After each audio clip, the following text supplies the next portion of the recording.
नमस्कार। मेधज एस्ट्रो के पॉडकास्ट की सीरीज में आपका स्वागत है। मैं हूं वैशाली शुक्ला।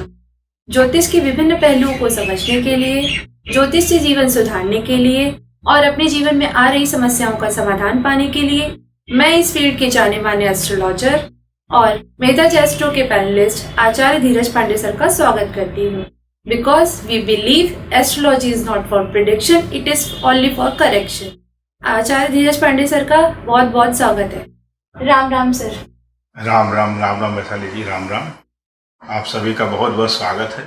और आज हम सब ज्योतिष के विभिन्न पहलुओं पर चर्चा करेंगे और जानेंगे ज्योतिष का जीवन में क्या महत्व है। सर, आज का टॉपिक को शुरू करते हैं और उसके लिए मुझे आपसे बहुत ही सिंपल तरीके से जानना होगा कि शनि क्या है सर, उसका क्या महत्व है, क्यों इतना इम्पोर्टेंस आजकल के टाइम में हम लोग शनि को दे रहे हैं और सब लोग डरे हुए हैं कि शनि की 7.5 चल रही है, शनि क्या है। सर, इस पे थोड़ा मार्गदर्शन चाहूंगी मैं आपका।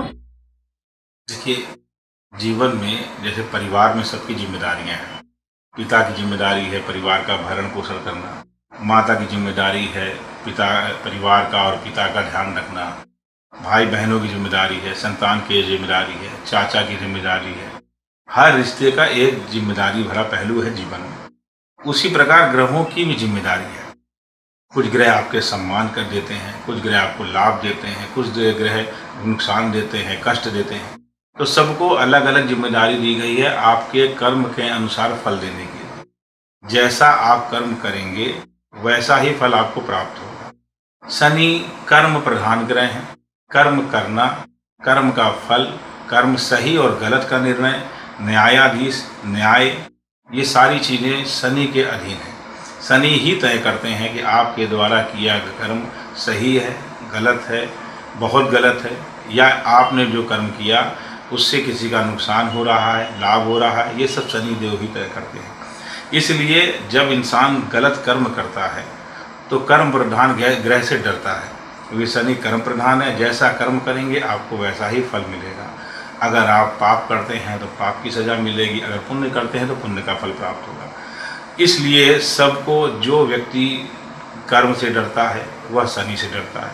जो कर्म अच्छे करता है वो कभी भी शनि देव से नहीं डरता। तो शनि देव भय और डर नहीं है। शनि देव आपके कर्म के अधीन होने वाले फलों को देने वाले देवता है। इसलिए शनि देव हर जगह पूजनीय और सम्मानित हैं। आप कर्म अच्छा करिए तो कभी भी शनि देव से डरने की जरूरत नहीं। शनि एक ग्रह हैं, देवताओं में देव हैं, सूर्य पुत्र हैं, छाया पुत्र हैं, और शनि हर समय में आपके साथ हैं, क्योंकि आपके कर्म हर समय आपके साथ हैं। इसलिए शनि हर समय हर क्षण आप पर नज़र रखे हुए हैं। इसलिए शनि देव से जो गलत कर्म करते हैं वो हमेशा भयभीत रहते हैं। तो बेसिकली सामान्य शब्दों में कहा जाए तो शनि देव कर्म प्रधान कर्म ग्रह हैं। इसलिए शनि का जीवन शनि का महत्व हमारे जीवन में बहुत ज़्यादा है। बहुत बढ़िया सर। सर, मुझे तो लगा कि लाइफ को अगर हम डिसिप्लिन रखते हैं, अपना काम टाइम पे करते हैं, रूटीन मेंटेन रखते हैं, तो हमारा शनि हमसे खुश रहेंगे। सर, क्या ऐसा भी है कि शनि देव को अगर हम एस्ट्रोलॉजी से रिलेट करें कि अगर हम अपना कर्म सही से कर रहे हैं तो क्या हमें ज्योतिष पढ़ने की नीड नहीं है, या ज्योतिष नहीं आती और हम अपना कर्म टाइम पे कर रहे हैं तो शनिदेव हमसे खुश है? क्या हम ऐसा कह सकते हैं सर? देखिए, कर्म आप अच्छे करेंगे तो अच्छे फल प्राप्त करेंगे। ये शनिदेव अच्छे रिजल्ट देंगे, सारे ग्रह अच्छे रिजल्ट देंगे कर्म अच्छे होंगे तो। लेकिन अच्छा कब मिलेगा, कितना मिलेगा और कैसा मिलेगा, या खराब कर्म किया है तो कब मिलेगा, खराब कर्म के दंड कब मिलेंगे, कहाँ मिलेंगे, क्यों मिलेंगे और कैसे मिलेंगे, ये सारे पहलू ज्योतिष बताती है। तो आप अच्छे कर्म करके अच्छे फल प्राप्त कर सकते हो, बुरे कर्म का बुरा फल प्राप्त कर सकते हो, लेकिन कब, कहाँ, क्यों और कब और कैसे, कितना और कैसे, मतलब कब मिलेगा, कहाँ मिलेगा, क्यों मिलेगा और कितनी मात्रा में मिलेगा और कैसे मिलेगा, अच्छे और बुरे दोनों परिणाम को सिर्फ ज्योतिष के माध्यम से जाना जा सकता है। इसलिए कर्म अच्छा करना ये जरूरी है, क्योंकि अच्छा फल पाना है। ज्योतिष सीखना इसलिए जरूरी है कि वो फल कितना, कब, कहाँ, क्यों और कैसे मिलेगा ये जानना जरूरी है। इसलिए अगर आपको ये जानना है तो ज्योतिष को सीखना पड़ेगा, पढ़ना पड़ेगा। सर, आपकी बात से मैं सहमत हूँ। एक मन में प्रश्न आया है कि ज्योतिष से हम इस टाइप जो अभी कर्म कर रहे हैं उसको सुधार सकते हैं, डिसिप्लिन फॉलो करके, बहुत सारी चीज़ें करके अपने लाइफ को रूटीन में रख के। सर पर जो पास्ट लाइफ की सफरिंग्स है, क्या उसको भी हम एस्ट्रोलॉजी और शनि के थ्रू कम कर सकते हैं? हाँ, क्योंकि अभी आजकल आप किसी से भी मिलोगे तो वो आपको ये बोलेगा कि मैं तो कुछ गलत करता ही नहीं हूँ, पर इतनी सारी सफरिंग्स हो रही होती है सबकी लाइफ में, कुछ ना कुछ झेल रहे होते हैं, तो उस पे क्या है कहना चाहेंगे सर आप? देखिए, जो भी फल मिलना है वो पास्ट लाइफ कर्मा के आधार पर है। तो आपने कर्म तो कर चुके हो पूर्व जन्म में, कर्म तो बदल नहीं सकते, लेकिन कर्म नहीं बदल सकते तो फल भी नहीं बदल सकते। अगर कर्म निश्चित है, फल भी निश्चित है। बस अंतर इतना है कि आपको बाजार जाकर आम लाना है। तो आम तो अवेलेबल है, अंतर इतना है कि वो आम खट्टा होगा कि मीठा होगा। खट्टे और मीठे का निर्णय आप कर सकते हैं, पर आम लेने गए हो तो आम ही लेकर आना पड़ेगा। आम लेने जाओगे तो आपको दूसरी चीज़ें नहीं लेके के आना है, जो ज़रूरत है वही हमें चाहिए। उसी प्रकार कर्म फल है। तो कर्म क्या है, फल मिलेगा, पर फल कितना खराब मिलेगा और कितना अच्छा मिलेगा ये हमारे द्वारा तय किया जा सकता है। तय क्या मतलब, हमारे उपाय क्षमा याचना से उसको परिवर्तित किया जा सकता है। यदि हमने कोई पाप कर्म किया है और उसके लिए हम क्षमा याचना प्रार्थना दान पुण्य धर्म इस जन्म में करते हैं, तो हमें पाप कर्म का दंड मिलेगा, लेकिन वह दंड कम हो जाएगा, क्योंकि हमने उसके लिए प्रार्थना की है, क्षमा याचना की है। आप बच्चे जैसे स्कूल में पढ़ते हैं, कितनी भी शैतानी करते हैं, लेकिन सर से अगर क्षमा याचना करते हैं तो गलतियाँ माफ़ हो जाती हैं। बच्चे शैतानी करते हैं, माँ बाप से क्षमा याचना करते हैं तो गलतियाँ माफ़ हो जाती हैं। इसी प्रकार ग्रह भी हमारे गार्जियन हैं, हमारी जिम्मेदारी लेते हैं, हर चीज़ की रिस्पॉन्सिबिलिटी उनको दी गई है। तो अगर हम अपने कर्मों का उनसे क्षमा याचना करेंगे तो ज़रूर वह कर्म फल जो हमारे पाप हैं, हमारा दंड है, हमारे दोष हैं, उनको कम करेंगे, उसमें हमें छूट देंगे, जिससे हम लाभ ले सकते हैं। तो ये नहीं कि हमें कर्म फल नहीं मिलेगा, पर फल मिलेगा उतना जितने से हमारा बहुत ज़्यादा नुकसान ना हो या बहुत ज़्यादा हमको दुख और पीड़ा ना भोगनी पड़े। ये तब होगा जब हम उपाय करते हैं। सर आजकल बहुत क्वेश्चंस पूछे जा रहे हैं, हर जगह चल रहा है शनि की साढ़े साती। क्या है सर ये शनि की साढ़े साती, कैसे देख सकते हैं, या मतलब? शनि की साढ़े साती आपको हर 7.5 साल तक, 7 साल, 7.5 नहीं 7 साल तक, एक राशि में शनि 2.5 साल रहता है, पूरी कुंडली में 30 साल में परिक्रमा करता है। ये जो शनि हर राशि में 2.5 साल रह रहे, 2.5 साल मतलब 30 माह, तो ये 30 माह 2.5 साल शनि एक राशि में रहते हैं। इसी प्रकार चंद्रमा जिस राशि में होता है उससे एक राशि पूर्व मतलब पहले और एक राशि बाद तक शनि जब गोचर करते हैं, तो चंद्रमा जिस राशि में होता है उस राशि में साढ़े साती का फल माना जाता है। उदाहरण, अगर चंद्रमा मेष राशि में है, मतलब 1 नंबर में है, चंद्रमा मेष में है, तो मेष से पहले आती है मीन राशि और मेष के बाद आती है वृष राशि।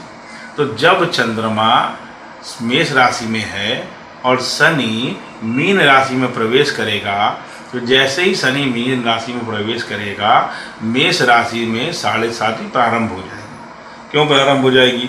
क्योंकि चंद्रमा जिस राशि में होता है उससे एक राशि पहले और एक राशि बाद तक शनि की साढ़े साती रहती है। साढ़े साती कैसे? 2.5 साल पहले, 2.5 साल राशि पर और 2.5 साल अगली राशि पर। मतलब मीन में जब शनि रहेगा तो 2.5 साल तक साढ़े साती चलेगी मेष की। जब मेष में जाएगा तो साढ़े साती का मध्य भाग होगा, अगले 2.5 साल वो मेष राशि में चंद्रमा पर शनि गोचर करेगा। और जब वही शनि वृष राशि टॉरस में चला जाएगा तो अगले लास्ट के 2.5 साल मेष राशि पर साढ़े साती रहेगी। इसी प्रकार जब शनि वृष राशि में टॉरस में प्रवेश करेगा तो मिथुन राशि वालों के लिए साढ़े साती प्रारंभ हो जाएगी। जब शनि मीन में है तो मेष की साढ़े साती प्रारंभ, जब शनि मेष में है तो वृष राशि की साढ़े साती प्रारंभ, जब शनि वृष राशि में है तो मिथुन राशि की साढ़े साती प्रारंभ। इसका मतलब है शनि जिस राशि में होते हैं उससे जस्ट जो आगे राशि है जहाँ चंद्रमा है उस राशि पर साढ़े साती प्रारंभ हो जाती है। साढ़े साती 3 चरणों में होती है, 2.5 साल करके 3 चरण होते हैं।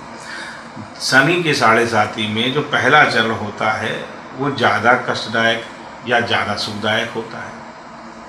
मध्य का पार्ट जो होता है वो कम कष्टदायक या कम सुखदायक होता है और अंतिम पार्ट ज़्यादा कष्टदायक या ज़्यादा सुखदायक होता है। जैसी कुंडली में शनि की स्थिति होती है वैसा ही 7.5 का फल मिलता है। अगर शनि बलवान उच्च का है, बहुत ही अच्छी पोजीशन में है, तो 7.5 ही आपको राजा बना देगी।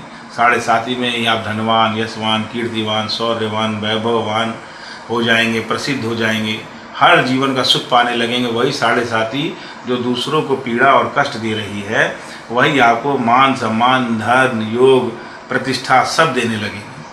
अगर शनि खराब है, नीच का है, खराब है, हर तरह से पीड़ित है, तो वही 7.5 आपके लिए बहुत ज़्यादा दुखदायक, कष्टदायक, भयदायक हो जाएगी। उसमें आपको मृत्युतुल्य कष्ट भी प्राप्त हो सकते हैं। तो जैसा कुंडली में शनि की स्थिति होती है, वैसे ही 7.5 का फल मिलता है।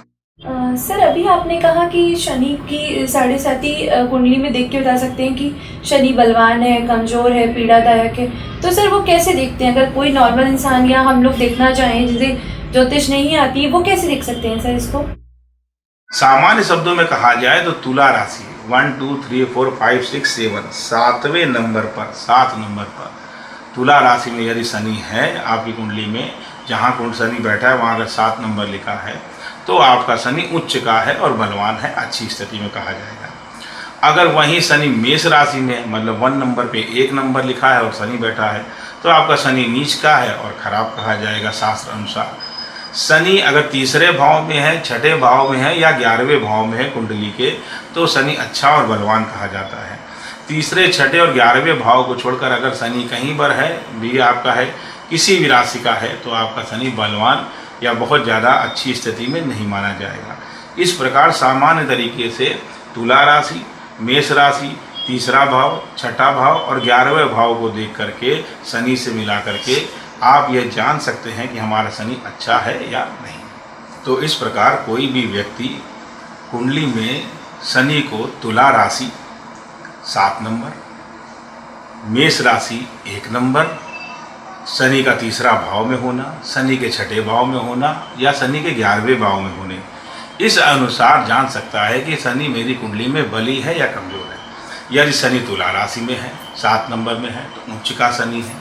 या शनि मेष राशि में है, 1 नंबर में है, पहली राशि में, तो नीच का शनि है, इसका मतलब शनि खराब है।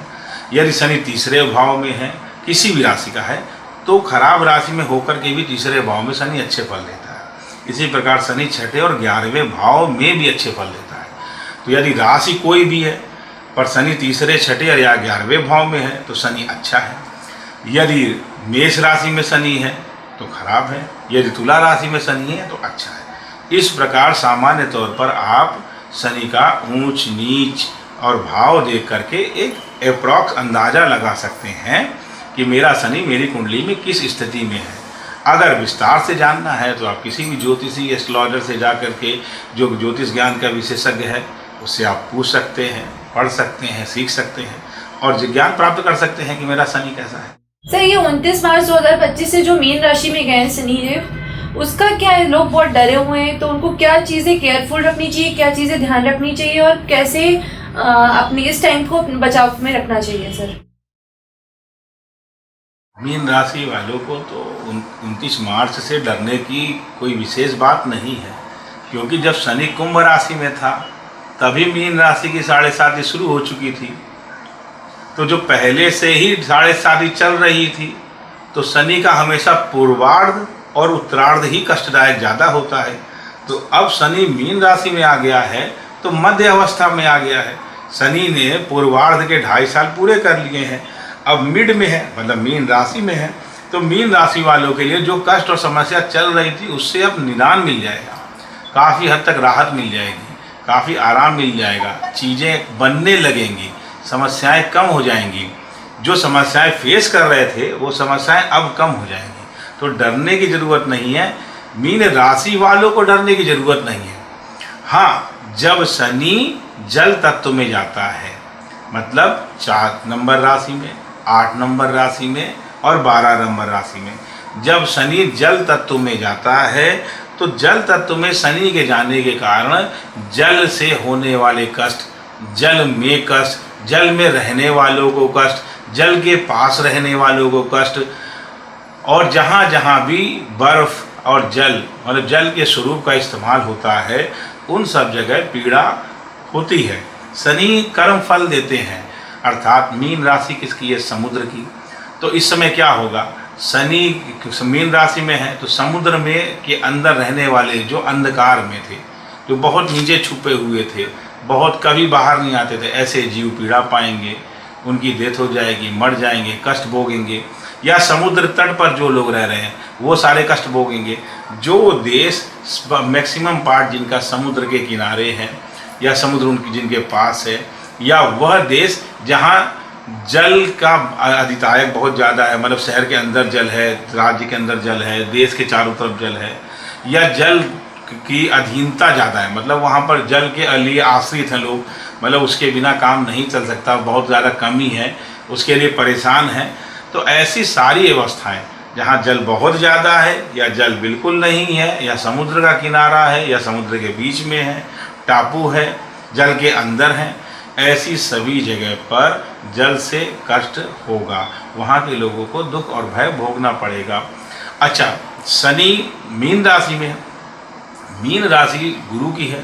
गुरु की राशि होने के कारण राष्ट्र में, शहर में, मोहल्ले में, सोसाइटी में, पृथ्वी पर, यूनिवर्स में, हर जगह की जो पूर्व दिशा है वो कष्ट भोगेगी, वहाँ कष्ट होगा ही होगा। अब ऐसा कैसे? शनि मीन राशि में है और पूर्व दिशा क्यों कष्ट भोगेगी? इसके पीछे का एक बहुत बड़ा कारण है। हमारी कुंडली में 1, 5, 9 भाव पूर्व दिशा को दर्शाता है। दूसरा, छठा और 10वां भाव जो है वो दक्षिण दिशा को दर्शाता है। तीसरा, 7वां और 11वां भाव हमारा पश्चिम दिशा को दर्शाता है। और चौथा, 8वां और 12वां भाव उत्तर दिशा को दर्शाता है। तो जब हम इस तरह से भाव की दिशा लेते हैं तो हम सिर्फ पूरब, पश्चिम, उत्तर, दक्षिण में लेते हैं।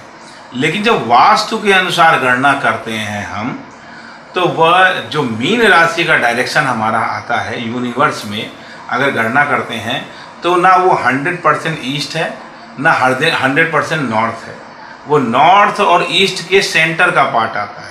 तो धरती का वह स्थान जो पूरब और उत्तर का कोना है या पूरब और उत्तर में अधितायक है, बहुत ज़्यादा है, वो सारा हिस्सा इस समय पीड़ित रहेगा, वहाँ पर पेन और कष्ट होगा ही होगा।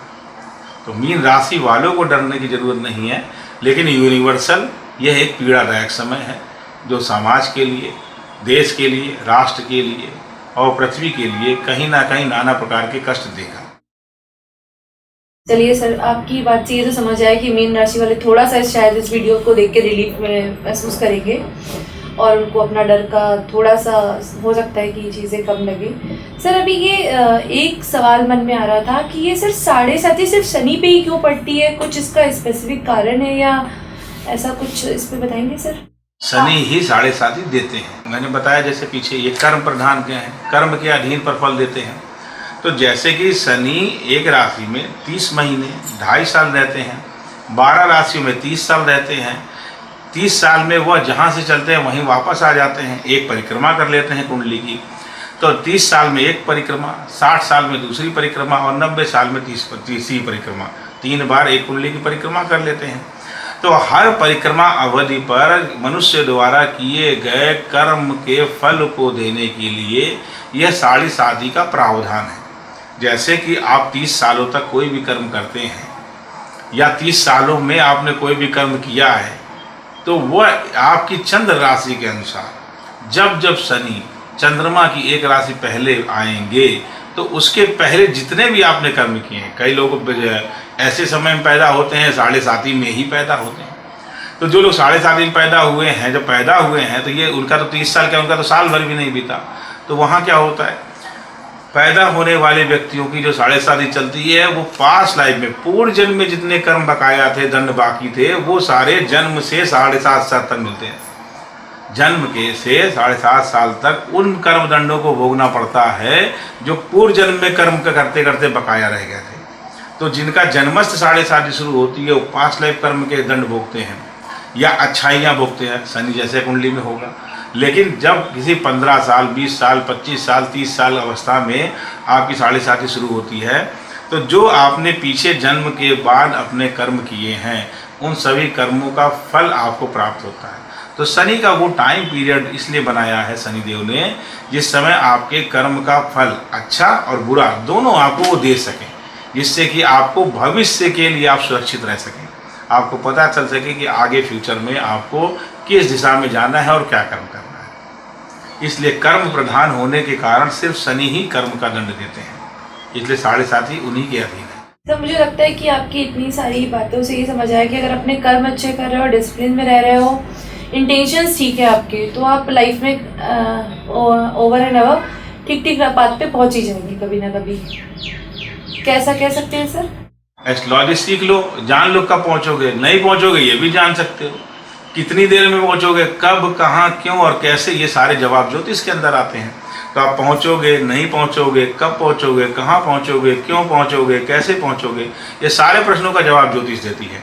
तो आप ज्योतिष सीख करके या ज्योतिषी के पास जा करके आप इन सारे प्रश्नों का जवाब पा सकते हैं कि सर मेरे को जीवन में क्या प्राप्त होगा, मेरी डेस्टिनी क्या है, मुझे क्या करना चाहिए, मेरे कर्म फल क्या है, पास्ट लाइफ कर्मा क्या है, प्रेजेंट लाइफ कर्मा क्या है, मेरी गलतियाँ कहाँ हैं, ये सारी चीज़ें आप जान सकते हैं। सर एक चीज और पूछना चाहती हूँ आपसे कि सर ये ढैया क्या होती है? शनि की ढैया, ये आजकल काफी सुनने में आता है, इसको कैसे समझेंगे सर? मतलब कैसे रिलेट कर सकते हैं? कुछ चीजें ऐसे बताइए इसमें हम लोग अपने आप को रिलेट करता है जो आप बता रहे हैं और हमारे साथ हो रहा है इस टाइम पे, कुछ ऐसे बताइए सर। देखिए, जिस प्रकार हम 7.5 को देखते हैं, उस प्रकार चंद्रमा जिस राशि में हो उस राशि से चौथी राशि और 8वीं राशि में जब शनि गोचर करते हैं तो ढैया कहलाती है। मान लो मेष राशि, चंद्रमा मेष राशि में 1 नंबर में है, तो ये मेष राशि से चौथी राशि होती है कर्क। तो यदि शनि कर्क राशि में या वृश्चिक राशि में गोचर कर रहे हैं तो मेष लग्न पर, मेष राशि पर शनि की ढैया चल रही है। ढैया मतलब 2.5 साल, 7.5 मतलब 7.5 साल। तो जो जैसे 7.5 साल तक शनि अपने कर्म फल देते हैं, उसी प्रकार ढैया में भी शनि कर्म फल का प्राप्त कराते हैं जैसा आपने कर्म किया है। तो 7.5 और ढैया में सिर्फ समय का अंतर है, बाकी शनि जो फल आपने कर्म में किए हैं वही फल ही आपको प्राप्त होंगे। ढैया चलेगी तो सिर्फ 2.5 साल में आप फ्री हो जाएंगे, 7.5 चलेगी तो 7.5 साल में फ्री होंगे।